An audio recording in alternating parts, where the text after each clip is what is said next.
ಕನ್ನಡ ಮತ್ತು ಸಂಸ್ಕೃತಿ ಇಲಾಖೆ ಕರ್ನಾಟಕ ಜಾನಪದ ಅಕಾಡೆಮಿ ಆಶ್ರಯದಲ್ಲಿ 24-25ನೇ ಸಾಲಿನ ವಾರ್ಷಿಕ ಗೌರವ ಪ್ರಶಸ್ತಿಗಳ ಈ ಒಂದು ಕಾರ್ಯಕ್ರಮ.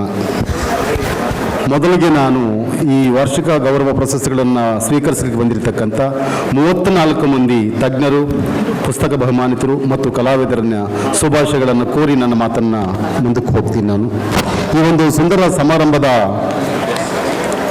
ಕಾರ್ಯಕ್ರಮದಲ್ಲಿ 34 ಜನ ಜಾನಪದ ಜಂಗಮರಿಗೆ ಪ್ರಶಸ್ತಿ ಕೊಡ್ತಕ್ಕಂಥ ಜವಾಬ್ದಾರಿಯನ್ನು ಹೊತ್ತು ಕರ್ನಾಟಕ ಸರ್ಕಾರದ ಗೌರವಾನ್ವಿತ ಸಚಿವರಾದಂಥ ಶ್ರೀ ಶಿವರಾಜ್ ಎಸ್ ತಂಗಡಗಿ ಸರ್ ಅವರು, ಮಾನ್ಯ ಸಚಿವರು, ಹಿಂದುಳಿದ ವರ್ಗ ವಿಭಾಗ ಮತ್ತು ಕನ್ನಡ ಮತ್ತು ಸಂಸ್ಕೃತಿ ಇಲಾಖೆ ಸರ್, ನಾನು ಕಳೆದ ವರ್ಷ ಕೇಳಿಕೊಂಡಿದ್ದೆ, ಜರೂರಾದ ಕೆಲಸ ಇದ್ದ ನಿಮಿತ್ತ ಬರಲಿಕ್ಕಾಗಲಿಲ್ಲ. ಮೊನ್ನೆ ನಾನು ಕಾಲ್ಟಿಗೆ ಇಲ್ಲದಂಥ ಕಾರ್ಯಕ್ರಮದಲ್ಲಿ ಸರ್ ಅವರ ಮಾತುಗಳನ್ನು ಆಲಿಸಿದೆ. ನಾನು ಜಾನಪದ ಅಕಾಡೆಮಿಯ ಮಾತುಗಳಿಗೂ ಅವ್ರ ಅವರ ಮಾತಿನ ಒಳಗಿನ ವೇದನೆಗೂ ಬಹಳ ಅವಿನಾಭಾವ ಸಂಬಂಧ ಇತ್ತು. ಹಾಗಾಗಿ ಸರ್ ತಪ್ಪದೇ ಸರಿ ಅವಾರ್ಡ್ ಫಂಕ್ಷನ್ ಅಂತ ಬರಲೇಬೇಕು, ತಮ್ಮ ಸಲುವಾಗಿ ನಾನು ಬೆಂಗಳೂರಲ್ಲೇ ಮಾಡ್ತೀನಿ ಅಂತಕ್ಕಂಥದ್ದನ್ನು ಅವರು ಅನುಮೋದಿಸಿದ್ರು. ನಾನು ಇಲ್ಲಿ ಕಾರ್ಯಕ್ರಮ ಮಾಡ್ತಾ ಇದ್ದೀನಿ. ಈ ಥರದ ಒಂದು ಕಾರ್ಯಕ್ರಮಕ್ಕೆ ಬಂದಿರತಕ್ಕಂಥ ಮಾನ್ಯ ಗೌರವಾನ್ವಿತ ಸಚಿವರನ್ನು ನಾನು ಸ್ವಾಗತಿಸ್ತಾ, ಮತ್ತೋರ್ವ ಅತಿಥಿಗಳಾಗಿ ಆಗಮಿಸಿರ್ತಕ್ಕಂಥವರು ಡಾಕ್ಟರ್ ಆರ್ ಸುರೇಂದ್ರಮ್ಮರವರು, ನಮ್ಮ ನೆಲದ ಕರ್ನಾಟಕ ಲೇಖಿಯರ ಸಂಘದ ಗೌರವಾನ್ವಿತ ಅಧ್ಯಕ್ಷರವರು ಆರ್ ಸುನೀಲಮ್ಮರವರೇ, ಮತ್ತು ವಿಶೇಷ ಉಪಸ್ಥಿತಿಯಲ್ಲಿರ್ತಕ್ಕಂಥ ಜನಪದ ಚಿಂತಕರು ಹಾಗೂ ಸಮಾಜ ಸೇವಕರು ಮತ್ತು ಮಾಜಿ ಅಧ್ಯಕ್ಷರು ನಮ್ಮ ಬೆಂಗಳೂರು ಮಹಾನಗರ ಪಾಲಿಕೆಯ ಆತ್ಮೀಯರಾದಂಥ ಎಂ ಶಿವರಾಜರವರೇ, ಮತ್ತು ಉಪಸ್ಥಿತಿಯಲ್ಲಿರ್ತಕ್ಕಂಥ ನಮ್ಮ ಹಿರಿಯಣ್ಣ ಪಟಕುಣಿತದ ಪಟು ಮಂಡ್ಯ ಜಿಲ್ಲೆಯ ಕಡದಲಗೆರೆ ಶಿವಣ್ಣಗೌಡರವರು, ಮತ್ತು ಈ ಕಾರ್ಯಕ್ರಮದ ಮತ್ತೋರ್ವ ಅತಿಥಿಗಳಾಗಿ ಆಗಮಿಸಿರ್ತಕ್ಕಂಥವರು ನಮ್ಮ ಕನ್ನಡ ಮತ್ತು ಸಂಸ್ಕೃತಿ ಇಲಾಖೆಯ ಸನ್ಮಾನ್ಯ ನಿರ್ದೇಶಕರಾದಂಥ ಡಾಕ್ಟರ್ BS ಮಂಜುನಾಥ ಸ್ವಾಮಿರವರು, ಮತ್ತು ವೇದಿಕೆಯಲ್ಲಿರ್ತಕ್ಕಂಥ ಇತರೆ ಗಣ್ಯರೇ ಮತ್ತು ಪ್ರಶಸ್ತಿ ಪುರಸ್ಕೃತರೆ, ಮಾಧ್ಯಮ ಮಿತ್ರರೇ ಮತ್ತು ಸಭಾಂಗಣದಲ್ಲಿ ಹಾಜರಾಗಿರ್ತಕ್ಕಂಥ ಎಲ್ಲ ನನ್ನ ಸಾಂಸ್ಕೃತಿಕ ಸಂಬಂಧಿಗಳೇ, ಬಹಳಷ್ಟು ಖುಷಿಯಾಯಿತು ನನಗೆ ಇವತ್ತಿನ ದಿವಸ 9:30ರಿಂದ ಇದೇ ರೀತಿಯಾದಂಥ ಜನ ಮತ್ತು ನಮ್ಮ ಕಲಾವಿದರ ಹಾಡುಗಳು ಬಹಳ ಖುಷಿ ತಂದವು ನನಗೆ. ಜನಪದ ವಿಶೇಷವಾಗಿ ನಾನು 2 ಮಾತನ್ನು ಹೇಳಿ ನಾನು ನನ್ನ ನುಡಿಗಳನ್ನು ಮುಗಿಸ್ತೇನೆ. ದಯವಿಟ್ಟು ಕೇಳಿಸ್ಕೋಬೇಕು. ವಿದ್ಯಾರ್ಥಿಗಳಿರೋದ್ರಿಂದ ನಮ್ಮ ಕಾರ್ಯಕ್ರಮವು ಕೂಡ ವಿದ್ಯಾರ್ಥಿಗಳ ಕಡೆ ಜನಪದದ ನಡೆ ಅಂತಕ್ಕಂಥದ್ದಿತ್ತು. ಆ ನಿಟ್ಟಲ್ಲಿ ದಯವಿಟ್ಟು ವಿದ್ಯಾರ್ಥಿಗಳು ಕೇಳಿಸ್ಕೋಬೇಕಾಗುತ್ತೆ. ನಮ್ಮದಲ್ಲದ ಲೋಕವನ್ನು ಒಪ್ಪಿಕೊಂಡು ನಮ್ಮದಲ್ಲದ ಲೋಕದಲ್ಲಿ ವಿಹಾರ ಮಾಡ್ತಕ್ಕಂಥ ಕಾಲಘಟ್ಟದಲ್ಲಿ ನಮ್ಮ ಹುಡುಗರಿದ್ದಾರೆ. ಇವತ್ತಿನ ಯುವಕರು ಅವರ ಲೋಕದಲ್ಲಿ ಅವರಿಲ್ಲ, ನಮ್ಮ ಲೋಕದಲ್ಲಿ ನಾವಿಲ್ಲ. ನಾವೆಲ್ಲರೂ ಕೂಡ ಒಂದು ಮಾಯಾಲೋಕದಲ್ಲಿ ತೇಳ್ತಾ ಇದ್ದೀವಿ. ನಮ್ಮದಲ್ಲದ ಲೋಕವನ್ನು ಅನಗತ್ಯವಾಗಿ ಒಪ್ಪಿಕೊಂಡು ತಬ್ಬಿಕೊಂಡು ಪ್ರೀತಿಸ್ತಾ ಇದ್ದೀವಿ. ಅದಲ್ಲ, ನಮ್ಮ ಲೋಕ ಬೇರೆ ಒಂದಿತ್ತು ಅಂತಕ್ಕಂಥದ್ದನ್ನು ಸಾಕ್ಷೀಕರಿಸಿರೋರು ನಮ್ಮ ಜನಪದರು. ಅಂತಹ ಜನಪದರನ್ನ ಗೌರವಿಸ್ತಕ್ಕಂಥ ಸಂದರ್ಭ ಇದಾಗಿರೋದ್ರಿಂದ ವಿದ್ಯಾರ್ಥಿಗಳು ಮತ್ತು ವಿದ್ಯಾರ್ಥಿನಿಯರು ದಯವಿಟ್ಟು ಇದನ್ನು ಕೇಳಿಸ್ಕೋಬೇಕು. ಜನಪದ ಅಂದ ತಕ್ಷಣ ಅದು ನೀವು ಸಿನಿಮಾನೋ, ಟಿವಿನೋ ಅಥವಾ ಅನಗತ್ಯವೋ ಅಥವಾ ಮಾರಕವೋ ಅಲ್ಲ. ಜನಪದ ಅಂತಕ್ಕಂಥದ್ದು ಜೀವಪದ. ಜನಪದ ಅಂತಕ್ಕಂಥದ್ದು ಈ ನೆಲದ ಪದ. ಜನಪದ ಅಂತಕ್ಕಂಥದ್ದು ನೆಲ ಸಂಸ್ಕೃತಿಯ ನಡಿಗೆಯ ನಮ್ರತೆಯ ಪದ. ಜನಪದ ಅಂತಕ್ಕಂಥದ್ದು ಊರು ಕೇರಿಗಳನ್ನು ಕಟ್ಟಿರ್ತಕ್ಕಂಥ ಪದ. ಜನಪದ ಅಂತಕ್ಕಂಥದ್ದು ಹಳ್ಳ ಕೊಳ್ಳ ಕೆರೆ ಕುಂಟೆ ನದಿ ನಾಲೆಗಳೊಂದಿಗೆ ನಡೆದಾಡಿದ್ದು. ಹಾಗಾಗಿ ಜನಪದ ಬಹಳ ಶ್ರೇಷ್ಠವಾದಂತಕ್ಕಂಥದ್ದನ್ನು ಹೇಳಲಿಕ್ಕೆ ತಾವೆಲ್ಲ ಇಲ್ಲಿಗೆ ಬಂದಿದ್ದೀರಿ. ವೇದಿಕೆ ಮೇಲೆ ಗಣ್ಯರು ಕೂತಿರ್ತಾರೆ. 1ನೇ ಮಾತು. ಮತ್ತೊಂದು, ಪದವಿಲ್ಲದ ಬದುಕೇ ಇರಲಿಲ್ಲ ನಮ್ಮ ಪರಂಪರೆಯ ಜನರಲ್ಲಿ. ನಾನು ಪರಂಪರೆಯ ಜನರ ಪಾದದ ಸ್ಮರಣೆಯನ್ನು ಮಾತಾಡ್ತೀನಿ. ಜನಪದರಿಗೆ ಒಂದು ವಿವೇಕ ಇತ್ತು, ಜನಪದರಿಗೊಂದು ಶಕ್ತಿ ಇತ್ತು, ಜನಪದರಿಗೊಂದು ಹೃದಯವಂತಿಕೆ ಇತ್ತು. ಜನಪದರು ಕಟ್ತಾ ಬಂದರು. ಕೆಡುವ ಗೊತ್ತಿಲ್ಲ ಅವ್ರಿಗೆ. ಕಟ್ಟಕ್ಕೆ 1000 ಕೈಗಳು ಬೇಕು, ಕೆಡುವಕ್ಕೆ ಒಂದೇ ಕೈ. 1000 ಕೈಗಳ ಚಿತ್ತಾರವೇನಾದರೂ ಇದ್ದರೆ ಅದು ಜನಪದರ ಜೊತೆ ಇತ್ತು. ಅದಕ್ಕೇನೆ ರಾಗಿ ಬೀಸುವಾಗ, ಕಳೆ ಕೀಳುವಾಗ, ಉತ್ತುವಾಗ, ಬಿತ್ತುವಾಗ, ಭತ್ತ ಕುಟ್ಟುವಾಗ, ತೂರೆತ್ತುವಾಗ, ಪೈರು ನಾಟುವಾಗ, ಕಳೆ ಕೀಳುವಾಗ, ಹೀಗ ಸಂಸ್ಕೃತಿಯೊಂದಿಗೆ ಶ್ರಮ ಸಂಸ್ಕೃತಿ ಹಿಂಗೆ ಸರಾಗವಾಗಿ ಸಾಗಿ ಬಂದದ್ದು ನಮ್ಮ ಜನಪದ. ಅದಕ್ಕೇನೆ 12ನೇ ಶತಮಾನದ ಅಲ್ಲಮ್ಮ ಹೇಳ್ತಾರೆ, ಸಂಬಂಧ ಅಂತಕ್ಕಂಥದ್ದು ಬಹಳ ದೇವನೂರು ಮಹಾದೇವ ಹೇಳ್ತಾರೆ, ಸಂಬಂಧ ಅನ್ನೋದು ದೊಡ್ಡದು ಕಣ್ಣ ಅಂತ. ಅದರ ಪೂರ್ವದಲ್ಲಿ ನಮ್ಮ ವಚನ ಚಳುವಳಿಕಾರರು ಹೇಳಿದರು, ಎತ್ತನ ಮಾಮರ ಎತ್ತನ ಕೋಗಿಲು ಎತ್ತಿಂದೆತ್ತಲು ಸಂಬಂಧವಯ್ಯ. ನೀವು ಯಾವನವರು, ಇಲ್ಲಿ 10 ದಿಕ್ಕುಗಳಿಂದ ಬಂದಿದ್ದೀರಿ. ವಿದ್ಯಾರ್ಥಿಗಳಿದ್ದು ಯಾವರು, ವಿದ್ಯಾರ್ಥಿನಿದ್ದು ಯಾವರು, ಬಂದಿರತಕ್ಕಂಥದ್ದು ಯಾವರು, ಅವಾರ್ಡ್ಗಳಿದ್ದು ಯಾವರು, ಅತಿಥಿಗಳಿದ್ದು ಯಾವರು, ನಂದ್ಯಾವರು, ಎಲ್ಲಿನವರೋ ಸೇರಿ ಒಂದು ಕಡೆ ಸೇರ್ತಕ್ಕಂಥದ್ದು ಇದಿಲ್ಲ. ಅದನ್ನೇ ಸಂಬಂಧ ಅಂತ. ಆ ಸಂಬಂಧನೇ ಜನಪದರ ತವರು. ಅಂತಹ ತವರಿನ ಕಡೆ ಇವತ್ತು ತಿರುಗ ಹೊರಟಿರ್ತಕ್ಕಂಥದ್ದು ನಮ್ಮೆಲ್ಲರ ಸಂತೋಷದ ಕ್ಷಣ ಅಂತ ನಾನಂತೂ. ಅಮ್ಮನ ಜೋಗುಳದಿಂದ ಆರಂಭ ಆಗಿದ್ದು ಈ ಪದ. ನನ್ನ ಸ್ನೇಹಿತ ಒಬ್ಬ ಕೇಳ್ತಿದ್ರು, ಶಿವಪ್ರಸಾದ್ ಅವರ ಗಂಟೆಗಟ್ಟಲೆ ಮಾತಾಡ್ತಿದ್ರು ಜನಪದದ ಬಗ್ಗೆ ಮತ್ತು ಅಕಾಡೆಮಿ ಅಧ್ಯಕ್ಷರಾಗಿದ್ರಿ, ಏನು ಅಂತರದ ವಿಶೇಷವಾಗಿರೋದು ಜನಪದದಲ್ಲಿ ಅಂತ. ಅರೇ ಹೇಳಿದೆ ನಾನು, ಎಲ್ಲ ಪದಗಳು, ಸಿನಿಮಾ ಪದಗಳು, ಟಿ ವಿಯಲ್ಲಿ ಬರ್ತಕ್ಕಂಥ ಪದಗಳು, ಏನೋ ಒಂಥರ ಅಂತಕ್ಕಂಥ ಪದಗಳು, ಅಪ್ಪ ಲೂಸು, ಅಮ್ಮ ಲೂಸು, ತಾತ ಲೂಸು ಅಂತಕ್ಕಂಥ ಪದಗಳು, ಸಾರಾಯಿಸಿ ಇಲ್ಲಿ ನನ್ನ ದೇವಿ ಕಾಣುವಳು ಅಂತ ಪದಗಳು ಇಲ್ಲಿ ನಮ್ಮನ್ನು ಆಡಿಸ್ತಾ ಇದ್ದಾವೆ. ನಮ್ಮ ಮಕ್ಕಳಿಗೆ ಗೊತ್ತಿಲ್ಲ ಒಳ್ಳೆ ಹಾಡು, ನಮ್ಮ ಮಕ್ಕಳಿಗೆ ಗೊತ್ತಿಲ್ಲ ಒಳ್ಳೆ ಪದ, ನಮ್ಮ ಮಕ್ಕಳಿಗೆ ಗೊತ್ತಿಲ್ಲ ಮಂಟೇಸ್ವಾಮಿಯ ಪದ, ನಮ್ಮ ಮಕ್ಕಳಿಗೆ ಗೊತ್ತಿಲ್ಲ ಕೈವಾರ್ತಾತನ ತತ್ವ, ನಮ್ಮ ಮಕ್ಕಳಿಗೆ ಗೊತ್ತಿಲ್ಲ ವೀರಬ್ರಹ್ಮಯ್ಯನ ವಿಚಾರ, ನಮ್ಮ ಮಕ್ಕಳಿಗೆ ಗೊತ್ತಾಗ್ತಾ ಇಲ್ಲ ಗಾಂಧಿ, ನಮ್ಮ ಮಕ್ಕಳಿಗೆ ಗೊತ್ತಾಗ್ತಾ ಇಲ್ಲ ಬುದ್ಧ, ನಮ್ಮ ಮಕ್ಕಳಿಗೆ ಗೊತ್ತಾಗ್ತಾ ಇಲ್ಲ ಬಸವಣ್ಣ. ಯಾಕಂದರೆ ನಾವೆಲ್ಲರೂ ಕೂಡ ಶೋಕೇಸಲ್ಲಿ ಇಟ್ಟವ್ರನ್ನ ಭದ್ರವಾಗಿಟ್ಟಿದ್ದೀವಿ, ಬಿದ್ದರೆ ಹೊಡೆದೋಗ್ಬಿಡ್ತಾರೆ ಅವರು. ಆ ಥರದ ಭಯ ಮತ್ತು ಭೀತಿಗಳು ನಮ್ಮನ್ನು ಕಾಡಿಸ್ಬೇಕಂತ ಕಾಲಘಟ್ಟದಲ್ಲಿ ಕರಿ ಜಾಲಿ ಕಾಯಿ ತಂದು ಒರಳಲ್ಲಿ ಹಾಕಿ ರುಬ್ಬಿ ಕುಟ್ಟಿ ಅದರ ರಸ ತೆಗೆದು ಒಂದು ಚಿಪ್ಪಗೆ ಹಾಕಿ ಅದಕ್ಕೊಂದು ಕಬ್ಬಿಣ ಸೇರಿಸಿ ಅದನ್ನು ಪಡಸಾಲೆಯಲ್ಲಿಟ್ಟು ಸೂರ್ಯ ಚಂದ್ರ ರುಬ್ಬಿಗೆ 6 ದಿವಸ ಅದ್ರ ಜೊತೆ ಮಾತಾಡಿದ ಮೇಲೆ ಅಮ್ಮ ತನ್ನ ಎದೆ ಹಾಲಿನ 3 ತೊಟ್ಟು ಹಾಲನ್ನು ಬಿಟ್ಟು ತಿದ್ದಿ ತೇದಿ ಅದು ಗಂಧ ಆದಾಗ ಆ ಸಾದನ್ನು ತೆಗೆದು ಅಂತ ಕರೆದು ಮಗು ದಿಟ್ಟಿಸಿ ನೋಡಿದಾಗ ಹಣಿಯಲ್ಲಿ ಕೆನ್ನೆ ಮೇಲೆ ಗಲ್ಲಕ್ಕಿಟ್ಟು ದೃಷ್ಟಿ ಆಗದೆ ಇರಲಿ ಅಂತಕ್ಕಂಥ ಇನ್ನೂ ಒಂದು ಎಕ್ಸ್ಟ್ರಾ ಚುಕ್ಕೆ ಇಡ್ತಿದ್ಲಲ್ಲ ಅಮ್ಮನ ಜೋಗುಳ.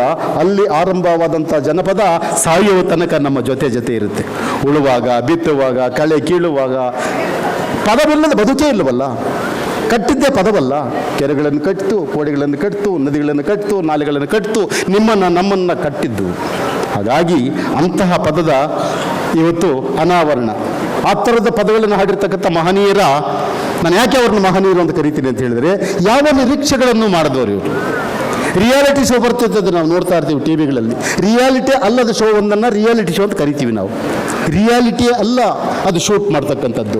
ರಿಯಾಲಿಟಿನೇ ಅಲ್ಲ ಅಲ್ಲಿ ಟಾಸ್ಕ್ ಕೊಡ್ತಾರೆ.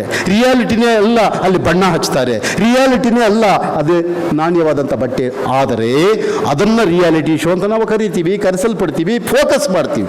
ರಿಯಾಲಿಟಿ ಇಲ್ಲದ ಶೋವನ್ನು ರಿಯಾಲಿಟಿ ಅಂತ ಕರ್ತಕ್ಕಂಥ ಕಠೋರ ಕಾಲಘಟ್ಟದಲ್ಲಿ ಜನಪದರು ನಮ್ಮ ಹಿಂದ್ಗಡೆ ಇರ್ತಕ್ಕಂಥವರು ವರ್ಷಾನುಗಟ್ಟಲೆ ಅವ್ರ ಬದುಕನ್ನು ಸವಿಸಿಕೊಂಡು ಯಾರಿಗೋಸ್ಕರ ಹಾಡಾಡ್ದವರಲ್ಲ, ನೆಲಕ್ಕೋಸ್ಕರ ಹಾಡಿದವರು, ನೆಲಕ್ಕೋಸ್ಕರ ಹಾಡಿದ್ದವರು. ಅವರ ಹಾಡನ್ನು ಶೂಟ್ ಮಾಡಲಿಲ್ಲ ನಾವು. ಆದರೆ ಆ ಥರದ್ದೊಂದು ಆಶಯ ನಮ್ಮ ಅಕಾಡೆಮಿಗಿದೆ, ಆ ಥರದ್ದೊಂದು ಸಂಕಲ್ಪ ನಮ್ಮ ಒಳಗಡೆ ಇದೆ. ಮಾನ್ಯ ಸಚಿವರ ಸಹಕಾರ ನಮಗೆ ಬೇಕಾಗುತ್ತೆ. ಅದನ್ನು ಮುಂದೆ ಹೇಳ್ತೀನಿ ನಾನು.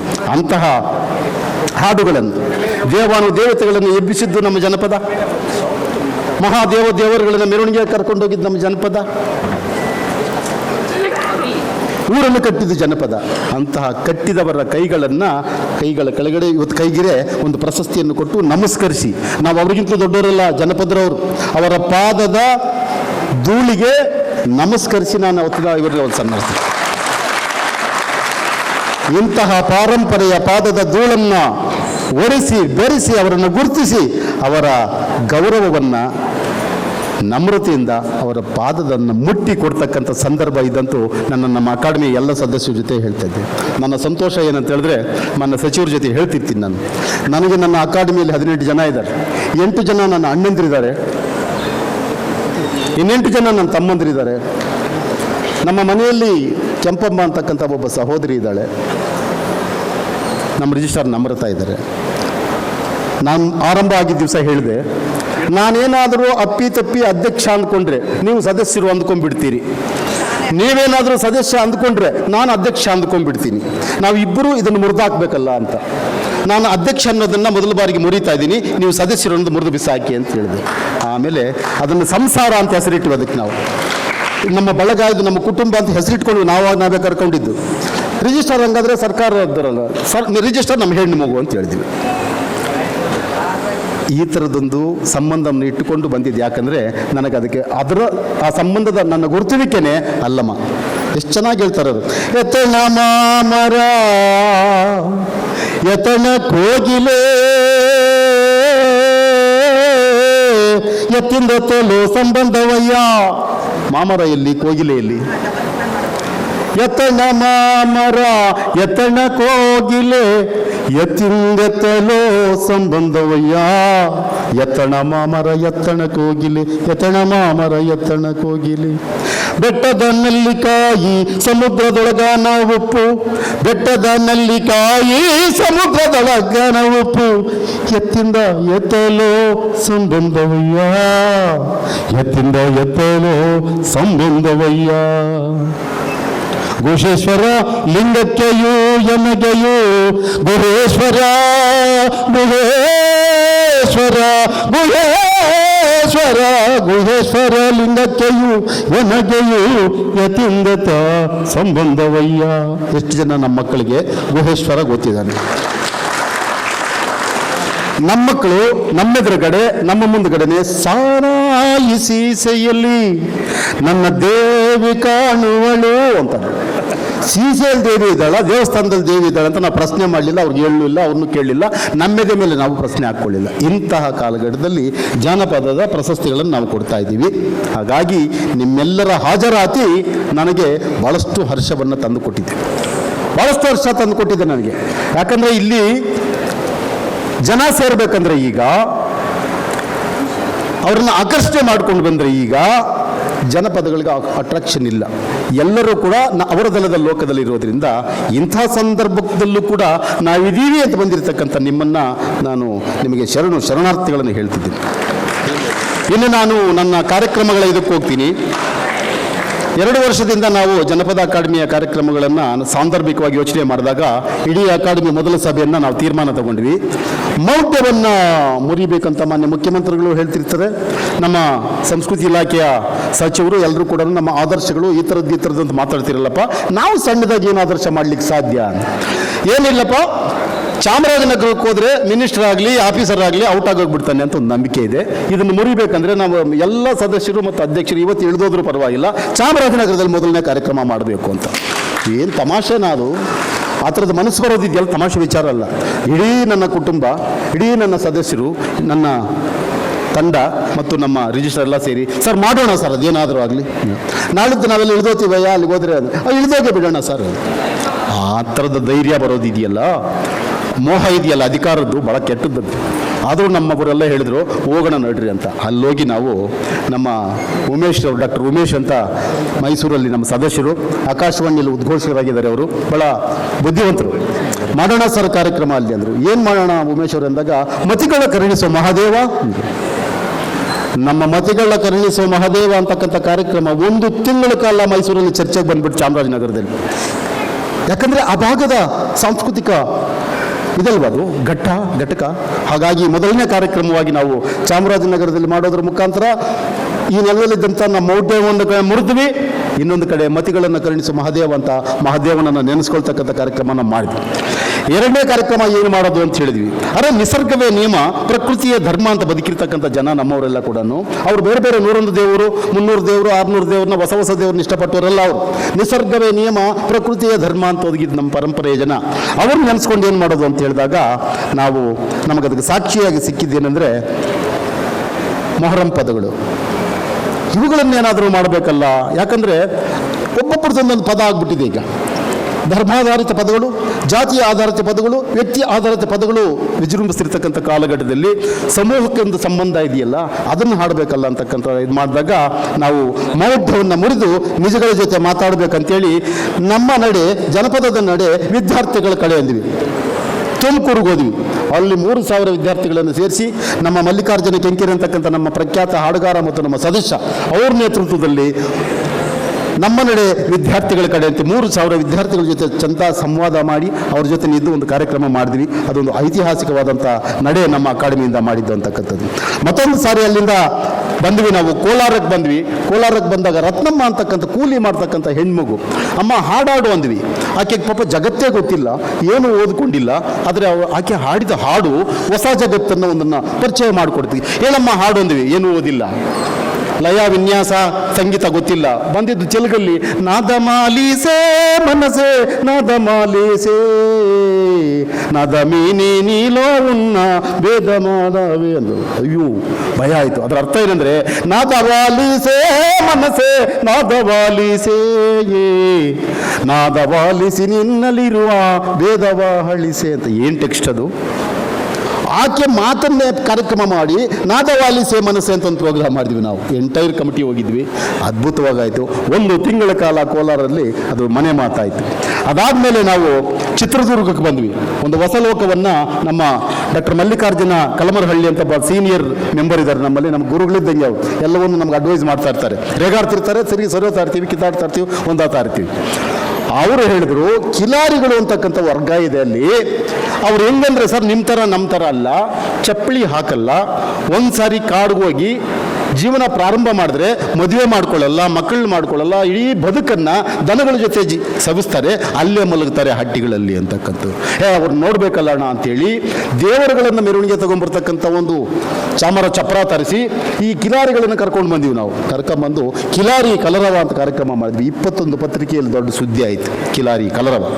ಅದಾದ ಮೇಲೆ ಮತ್ತೊಂದು ಸರಿ ದಾವಣಗೆರೆಗೆ ಹೋಗೋಣ ಅಂದರು. ಏನು ಸರ್ ಅಲ್ಲಿ ಪುರುಷ ಪ್ರಧಾನವಾದಂಥ ಮನಸ್ಥಿತಿಗಳು ನಮ್ಮಲ್ಲೆಲ್ಲ ಕೂಡ ಬೇರೆ ಬಿಟ್ಕೊಳ್ತಿದ್ದಾವೆ. ಈ ಪುರುಷ ಪ್ರಧಾನ ಮನಸ್ಸನ್ನು ಹೊಡೆದು ಸರಿಸಮಾನವಾದಂಥ ಮನಸ್ಸನ್ನು ಪ್ರತಿಷ್ಠಾಪಿಸಬೇಕು ಅಂದರೆ ನಾವು ಹೆಣ್ಮಕ್ಳದೊಂದು ಕಾರ್ಯಕ್ರಮ ಮಾಡಬೇಕು. ಏನು ಮಾಡೋಣ ಅಂದರೆ ಗೆಜ್ಜೆ ಮಾತಾಡು ಅಂದ್ರೆ ಅವರು. ಹೆಜ್ಜೆ ಮಾತಾಡಿದ್ರೆ ಗಂಡ ಆಯಿತು, ಹೆಜ್ಜೆ ಮಾತಾಡಿದ್ರೆ ಗೆಜ್ಜೆ ಅಂದ್ರೆ ಅವರು. ಹಾಗಾಗಿ ಗೆಜ್ಜೆ ಮಾತಾಡು ಅಂತ ಅಲ್ಲಿ ಮಾಡಿದ್ವಿ. ಮಂಡ್ಯಕ್ಕೆ ಬಂದು ನಮ್ಮ ಸಹೋದರಿ ಕೆಂಪಮ್ಮನವ್ರನ್ನ ಕೇಳಿದ್ವಿ, ಡಾಕ್ಟರ್ ಕೆಂಪಮ್ಮನವ್ರನ್ನ ಏನು ಮಾಡಬೇಕು ಅಂದಾಗ ಅಲ್ಲಿನ ಘನ ನಮ್ಮ ಸದಸ್ಯರು ಕೆಂಪಮ್ಮನವರು ಮಂಜೇಶ್ ಚಿನ್ನಾಪುರ ಅವರಿಬ್ಬರು ಸೇರಿ ಒಂದು ಕೆಲಸ ಮಾಡಿದ್ರು ನಮಗೆ. Sir, Apollo, Mallya, Manipal, corporate hospital ದೊಡ್ಡವರು ಆಸ್ಪತ್ರೆಗಳಾಗೋದು ನಮ್ಮಂಥವ್ರು ಮುಟ್ಟಕ್ಕಾಗಲ್ಲ.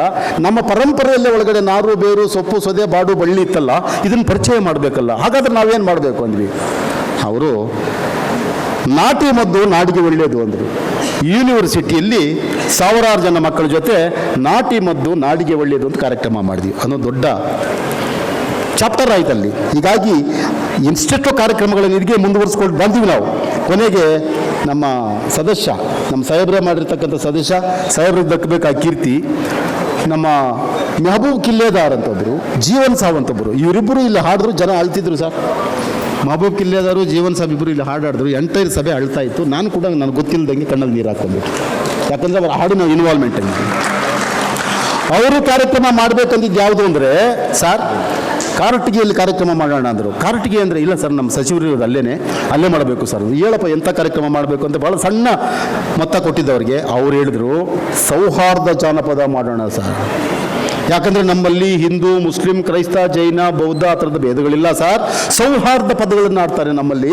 ಹಾಗಾಗಿ ಅಂಥ ಜನ ಇರೋ ಕಡೆ ನಾವು ಆ ಥರದ ಹಬ್ಬನೇ ಮಾಡಬೇಕು, ಸೌಹಾರ್ದ ಜಾನಪದ ಅಂದರು. ಓಹೋ ಏನಯ್ಯ, ಸೌಹಾರ್ದ ಭಾರತಕ್ಕಾಗಿ ಒದ್ದಾಡ್ತಕ್ಕಂಥ ಕಾಲಘಟ್ಟದಲ್ಲಿ ಸೌಹಾರ್ದ ಜಾನಪದ ಅಂತೇಳಿ ನಮ್ಮ ಕಿಲ್ಲೇದಾರ್ ಮತ್ತು ಜೀವನ್ ಸಾಬ್ರವರ ಕನಸಿತ್ತಲ್ಲ, ಅದನ್ನು ನನಸು ಮಾಡಬೇಕಂತೇಳಿ ಮಾನ್ಯ ಸಚಿವರನ್ನ ಕರೆಸಿ ನಾವು ಸೌಹಾರ್ದ ಜಾನಪದ ಅಂದ್ವಿ. ನಾವು ಹೆಗ್ಗಳಿಕೆ ಸಚಿವರು ಎಲ್ಲೂ ಹೋಗ್ಬೇಕಾಗಿತ್ತು ಸಾಹೇಬ್ರು ಅವತ್ತು. ಆದರೆ ಅವರು ಎಲ್ಲವನ್ನ ತಿರಸ್ಕರಿಸಿ ಒಂದು ದಿನ ಆ ರಾತ್ರಿ ನಮ್ಮ ಜೊತೆ ಇದ್ದರು ಸಾಹೇಬರು. ನಾವು ಅದಕ್ಕೆ ಥ್ಯಾಂಕ್ಸ್ ಹೇಳ್ತೀವಿ. ಅಲ್ಲೊಂದು ವಿಶೇಷವಾದ್ದಾಯಿತು, ತಾವು ಗಮನಿಸಬೇಕು. ಸಾಮಾನ್ಯವಾಗಿ ಶಾಸ್ತ್ರ ತೋರಿಸಿಬಿಟ್ಟು ಹೆಸರಿಡ್ತಾರೆ. ಇಲ್ಲ ಆನಿಂದ ಶುರುವಾಗುತ್ತಾ ಹೆಸರು, ಈಯಿಂದ ಶುರುವಾಗುತ್ತಾ, ಕಾಯಿಂದ ಶುರುವಾಗುತ್ತಾ, ಹೆಸರಿಟ್ರೆ ನನ್ನ ಮಗನ ಶ್ರೀಮಂತನಾಗ್ತಾನ, ಹೆಸರಿಟ್ರೆ ನನ್ನ ಮಗನ ಅಧಿಕಾರಿ ಆಗ್ತಾನ ಅಂತ ನೋಡಿ ಹೆಸರಿಡ್ತಕ್ಕಂಥ ಕಾಲಘಟ್ಟದಲ್ಲಿ ತಂದೆ ತಾಯಿ ಇಬ್ಬರು ಬಂದುಬಿಟ್ಟಿದ್ದೆ. ತನ್ನ ಮಗಳಿಗೆ ಜನಪದ ಅಂತ ಹೆಸರಿಟ್ಟು ಸಾಹೇಬ್ರ ಕೈಲಿದ್ದು. ಸೌಹಾರ್ದ ಜಾನಪದದ ಕಾರ್ಯಕ್ರಮದಲ್ಲಿ ಹೆತ್ತ ತಂದೆ ತಾಯಿ ಇಬ್ಬರು ಸೇರಿ ಮಗುವೊಂದಕ್ಕೆ ಜನಪದ ಅಂತ ನಾಮಕರಣ ಮಾಡಿ ಸಾಹೇಬ್ರ ಎತ್ತಿ ಮಗುವನ್ನು ಕಂಕಳಲ್ಲಿ ಇಟ್ಕೊಂಡು ಮುತ್ತಿಟ್ಟು ಅಲ್ಲಿ ಇದನ್ನು ಏನಂತ ಕರಿತೀರಿ, ಈ ಪದಕ್ಕೆ ಏನಂತ ಕರೆಯೋದು ನಾನು, ಇದು ಲೋಕ ಅಲ್ವಾ? ಹೀಗಾಗಿ ಇಂತಹ ಅನೇಕ ಕಾರ್ಯಕ್ರಮಗಳ ಮಾಡಿಕೊಳ್ಳೋದ್ರ ಮುಖಾಂತರ ನಾವು ನಡ್ಕೊಂಡ್ಬಂದ್ವಿ ಸರ್. ನಮ್ಮ ವಿಜಯಕುಮಾರ್ ಸೋನಾರವರವರ ನಾಯಕತ್ವದಲ್ಲಿ ಬೀದರಲ್ಲಿ 3,000 ಜನ ಸೇರಿಸಿ ನಾವು 2 ವರ್ಷಗಳ ಪ್ರಶಸ್ತಿ ಸಮಾರೋಹವನ್ನು ಕೂಡ ಮಾಡಿದ್ವಿ. ಬಹಳ ಮಹತ್ತರವಾದಂಥ ಸುದ್ದಿ ಆಗಿದೆ. ನೋಡಿ, ನಾಡಿನ ಜನನ ಆಕರ್ಷಣೆ ಮಾಡಿಕೊಳ್ತು. ಹೀಗೆ ನಮ್ಮದೇ ಆದಂಥ ಶೀರ್ಷಿಕೆಗಳನ್ನು ಸಾಮೂಹಿಕವಾದ ಚರ್ಚೆಗಳಿಂದ, ಅಧ್ಯಕ್ಷರಾಗಲಿ ಸದಸ್ಯರಾಗಲಿ ಏನೂ ಇಲ್ಲ, ಅಲ್ಲಿ ಒಂದು ಕುಟುಂಬ ಒಂದು ಕಡೆ ಸೇರ್ತೀವಿ, ಸೇರಿಬಿಟ್ಟು ಈ ಥರದ್ದೊಂದು ಚರ್ಚೆ ಮಾಡೋದ್ರ ಮುಖಾಂತರ ಏನೋ ಮಾಡಬೇಕಂತಕ್ಕಂಥ. ಹೀಗಾಗಿ ಮಂದಿ ಇರುವ ಮನ ನಮ್ಮದು, ಅನೇಕ ಪ್ರಕಾರಗಳ ಗಣಿ ನಮ್ಮದು, ಊರು ಕೇರಿಗಳನ್ನು ಉಳಿಸಿದಂಥ ಪದ ನಮ್ಮದು, ನಮ್ಮ ಕನಸು ದೊಡ್ಡದು, ನಮ್ಮ ಕೊಳಗ ಚಿಕ್ಕದು ಸರ್. ಜನಪದ ಬಹಳ ವಿಸ್ತಾರವಾದದ್ದು, ಪದ ನಮ್ಮದು, ಕನಸು ದೊಡ್ಡದು, ನಮಗೆ ಕೊಟ್ಟಿರ್ತಕ್ಕಂಥ ಕೊಳಗ ಚಿಕ್ಕದು. ಹಾಗಾಗಿ ಮಾನ್ಯ ಸಚಿವರು, ಕನ್ನಡ ಸಂಸ್ಕೃತಿ ಸಚಿವರು ಭುವನೇಶ್ವರಿಯನ್ನು ಪ್ರತಿಷ್ಠಾಪನೆ ಮಾಡಿ ನಾಡಿಗೆ ದಶದಿಕ್ಕುಗಳಿಂದ ಕರೆಸಿ ಕರ್ನಾಟಕದ ಇತಿಹಾಸದಲ್ಲಿ ಕನ್ನಡದ ಹೊಸ ತಿಲಕವನ್ನು ತಿದ್ದಿದಂಥ ಕೀರ್ತಿ ತಮ್ಮದು ಸರ್. ಹಾಗಾಗಿ ನಮ್ಮ ಕೊಳಗ ಸ್ವಲ್ಪ ದೊಡ್ಡದು ಮಾಡಿ ನಾವು ನಡೀತಕ್ಕಂಥ ಹೆಜ್ಜೆಗಳಿಗೆ ಸ್ವಲ್ಪ ಸಹಕಾರ ಕೊಡಬೇಕಾಗಿತ್ತು ಸಾರು. ನಮ್ಮನ್ನು ವಿಶೇಷವಾಗಿ ಪರಿಗಣಿಸಬೇಕು ಅಂತ ಮನವಿ ಮಾಡ್ತಾ ಇದ್ದೀನಿ ನಾನು. ಯಾಕಂತ ಹೇಳಿದ್ರೆ ತಾಯಿ ಸಂಸ್ಕೃತಿಯ ತವರು ನಮ್ಮದು ಸರ್. ಒಬ್ಬೊಬ್ಬರು ಒಂದೊಂದು ಇಲಾಖೆ ಇದೆ ಸರ್. KSRC ಇದೆ, ಗೃಹ ಇಲಾಖೆ ಇದೆ, ಆಹಾರ ಇಲಾಖೆ ಇದೆ, ರಕ್ಷಣಾ ಇಲಾಖೆನೂ ಇದೆ, ಕಂದಾಯ ಇಲಾಖೆನೂ ಇದೆ. ನಮ್ಮದು ಸಂಸ್ಕೃತಿ ಇಲಾಖೆ ಸರ್. ಪದ ಕಟ್ಟೋದು, ಊರು ಕಟ್ಟೋದು, ಸಂಸ್ಕೃತಿ ಕಟ್ಟೋದು, ಭಾಷೆ ಕಟ್ಟೋದು ನಮ್ಮ ಡ್ಯೂಟಿ ಆಗಿರೋದ್ರಿಂದ ಈ ತಾಯಿಯ ತವರನ್ನು ಸ್ವಲ್ಪ ತಾವು ಗಮನಿಸಬೇಕಂತಕ್ಕಂಥದ್ದು ನಮ್ಮದು 3 ಕೋರಿಕೆಗಳಿದ್ದಾವೆ ಸರ್. ಹಾಡಿಗಳಲ್ಲಿ, ಗೊಲ್ಲರಹಟ್ಟ ಹಾಡಿಗಳಲ್ಲಿ ನಾನು ಸೋನಾರೆ ನಮ್ಮ ಮಲ್ಲಿಕಾರ್ಜುನ ಕಮಲಗಂಡಿ ಅಣ್ಣ ನಮ್ಮ ಕೆಂಕೆರೆ ಹೋಗ್ತಾ ಇರಬೇಕಾದ್ರೆ ಕತೆ ಬಂತು ಸರ್ ನಮ್ಮಲ್ಲಿ. ಆವತ್ತಾರೆ ತಮ್ಮ ಘನ ಸರ್ಕಾರದವರು ಹಟ್ಟಿಗಳ ಬಗ್ಗೆ ಒಂದು ಒಳ್ಳೆ ಹೆಜ್ಜೆ ಇಟ್ಟಂಥ ಸಂದರ್ಭ ಸರ್. ಇವರು ಹೇಳ್ತಿದ್ರು, ನಾನು ಅಲ್ಲೇನೆ ಹಾಡು ಬರೆದೆ ಸರ್. ಹುಟ್ಟು ಮುಟ್ಟುಗಳ ನಡುವೆ ಸುಟ್ಟು ಹೋಯಿತು ಬದುಕು ಹಟ್ಟಿಗಳಲ್ಲಿ, ಗೊಲ್ಲರಟ್ಟಿಗಳಲ್ಲಿ. ಹಾಗಾಗಿ ಹಟ್ಟಿಗಳಲ್ಲಿ ಭಾಳಷ್ಟು ದಯನೀಯವಾದಂಥ ಸ್ಥಿತಿ ಹೆಣ್ಣುಮಕ್ಕಳದಾಗಿರೋದ್ರಿಂದ ಆ ಹಟ್ಟಿಗಳಲ್ಲಿ ಅರಿವನ್ನು ಮೂಡಿಸಬೇಕಾಗಿರೋ ಜವಾಬ್ದಾರಿ ಜನಪದದ್ದೇ ಆಗಿರೋದ್ರಿಂದ ಹಟ್ಟಿ ಅರಿವು ಅಂತಕ್ಕಂಥ ಕಾರ್ಯಕ್ರಮನೂ ನಮ್ಮ ಉಮೇಶ್ ಅವರ ಕನಸೊಂದಿದೆ ಸರ್. ಬುಡಕಟ್ಟು ಜನರ ಬಾಧೆಗಳಲ್ಲಿ ಹೇಳ್ತಕ್ಕಂಥ ಹಾಡಿ ಹಬ್ಬ ಅಂತಕ್ಕಂಥ ಒಂದು ಕಾರ್ಯಕ್ರಮ ಮಾಡಬೇಕು ನಾವು. ಆಮೇಲೆ ಅದಕ್ಕಿಂತಲೂ ಮಿಗಿಲಾಗಿ ಮಹಿಳಾ ಲೋಕದ ಐಡೆಂಟಿಟಿ ಸರ್. ಇದು ಭಾರತ ದೇಶದ ಅಖಿಲ ಭಾರತ ಮಹಿಳಾ ಜನಪದೋತ್ಸವವನ್ನು ಮಾಡಿ ನಮ್ಮ ಕನಸುಗಳನ್ನು ಸಾಕಾರ ಮಾಡಿ ತಾವೇನಾದರೂ ನಮಗೆ ಸಹಾಯ ಮಾಡಿದ್ದಾದರೆ ತಮ್ಮ ಹೆಸರನ್ನು, ತಮ್ಮ ಇಲಾಖೆಯ ಹೆಸರನ್ನು ನೆಟ್ಟು ನೀರಾಕಿ ಪಾತಿ ಮಾಡಿ ಬೆಳೆಸಿ ಹೆಮ್ಮರ ಮಾಡಿ ಬರ್ತಕ್ಕಂಥ ಕಾಲಮಕ್ಕೆ ಹಣ್ಣು ಹೂವು ಕಾಯಿ ಚಿಗುರು ಕೊಡ್ತಷ್ಟು ಜವಾಬ್ದಾರಿಯನ್ನು ನಾವು ಹೊತ್ಕೊಳ್ತೀವಿ ಅಂತಕ್ಕಂಥ ಮಾತನ್ನು ಹೇಳ್ತಾ, ಬರುವ ಕಾಲದಲ್ಲಿ ಚಿತ್ರಸಂತೆ ಆ ಸಂತೆ ಮಾಡ್ದಂಗೆ ನಮ್ಮದು ಕೂಡ ಒಂದು ಜನಪದ ಸಂತೆ ಮಾಡಬೇಕು ಅಂತಕ್ಕಂಥ ಸಂದೇಶವೇ ಇದೆ ಸರ್ ನಮ್ಮದು. ದಯವಿಟ್ಟು ಎಲ್ಲ ಪರಂಪರೆಯಿಂದ ನಡೆದು ಬಂಥ ಎಲ್ಲ ಹಾದಿಯ ಒಂದು ಸುಗಮಗಳನ್ನು ಒಪ್ಪಿಕೋಬೇಕಾಗಿ ತಮ್ಮಲ್ಲಿ ನಾನು ಸವಿನಯವಾಗಿ ಪ್ರಾರ್ಥನೆ ಮಾಡ್ತಿದ್ದೇನೆ. ಆಮೇಲೆ ಈ ಒಂದು ಅದ್ಭುತವಾದಂಥ ಕಾರ್ಯಕ್ರಮದ ಯಶಸ್ಸಿಗೆ ನನ್ನ ಎಲ್ಲ ಗೌರವಾನ್ವಿತ ಸದಸ್ಯರು ನನ್ನೊಂದಿಗೆ ನಿಂತಿದ್ದಾರೆ. ನಮ್ಮ ರಿಜಿಸ್ಟ್ರಾರ್ ನಮ್ಮ ನಮ್ರತಾರವರು ನಮ್ಮ ಜೊತೆ ನಿಂತರು. ನಮ್ಮ ಸ್ಟಾಫ್ ಆದಂಥ ಮಹದೇವ, ನಮ್ಮ ನಾಗರತ್ನಮ್ಮ, ನಮ್ಮ ಶೇವಂತಿ, ನಮ್ಮ ಅಭಿ, ಇವರೆಲ್ಲ ಕೂಡ ನಮ್ಮ ಜೊತೆ ನಿಂತ್ಕೊಂಡು ಹಗಲು ಇರಲು ಕೆಲಸ ಮಾಡಿದ್ದಾರೆ ಸರ್.